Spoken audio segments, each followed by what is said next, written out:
ஒரு சிறப்பான ஆட்சி நடக்குது. ஆனா அது சரியா நடக்க கூடாதுன்னு மோடி தலைமையிலான ஆட்சி எவ்வளவு இடைஞ்சல் கொடுக்குமோ இடைஞ்சல் கொடுத்துட்டு இருக்கோம். நாளைக்கு நம்முடைய திராவிட முன்னேற்ற கழகத்தின் சார்பாக போராட்டம் நடக்க போகுது. எதற்கு போராட்டம்? நம்மளுடைய 100 நாள் வேலைக்கு ஒழுங்கா ஒன்றிய அரசாங்கம் பணம் தரலங்கிறதுக்காக அதை கண்டித்து அந்த பணத்தை சீக்கிரம் கொடுன்னு போராட்டம் நடத்த போறோம். 100 நாள் வேலை வந்த பிறகு ஒவ்வொரு கிராமத்தில் இருக்கின்ற ஏழை எளிய பெண்களுக்கு ஒரு வசதி வாய்ப்பாக அமைந்தது. இன்றைக்கு அந்த திட்டத்தையும் நிறுத்துவதற்கு முயற்சியில மோடி இறங்கி இருக்கிறதை கண்டிச்சு தான் நாளைக்கு நாம போராட போறோம். இது நம்ம கொடுத்த பணம். நம்ம பேச்சாளர் தம்பி மோகன் சொன்னாரு, ஒவ்வொரு பொருளையும் வரி கொடுக்கிறோம். டீ குடிக்கிறோம்னா அதுல வரி, டீல போடுற சர்க்கரைக்கு வரி, டீ தூளுக்கு வரி, பாலுக்கு வரி. இந்த வரி கொடுக்கும் போது இந்த வரியிலிருந்து ஜிஎஸ்டின்னு போட்டு மோடி அரசாங்கம் எடுத்துக்குது.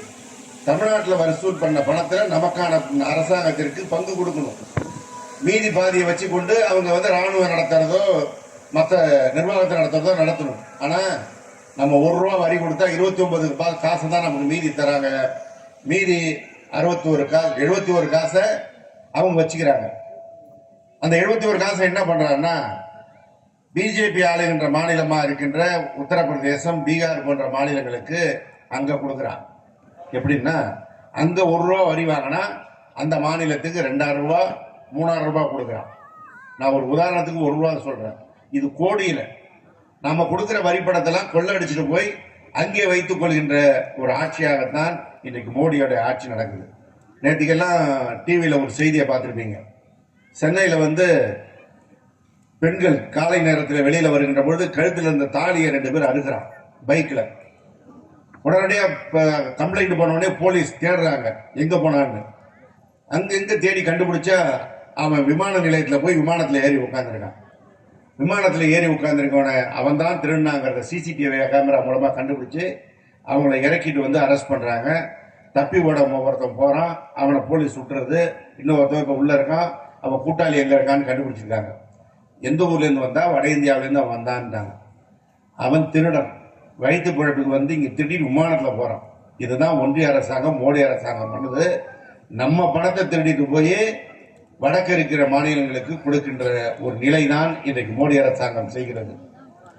ஒண்ணு, நமக்கு வர வேண்டிய பணம் வரல, நம்ம கிட்ட வசூல் பண்ற பணத்தை கொடுக்கல.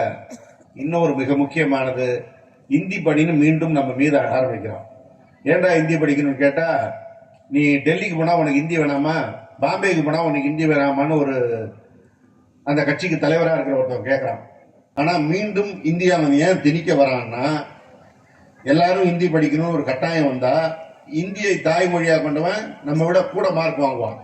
நம்மளால வர முடியாது, அவங்க கூட போட்டி போட முடியாது. அப்ப என்ன, அவனுக்கு எல்லா வேலையும் கொடுத்துருவான்.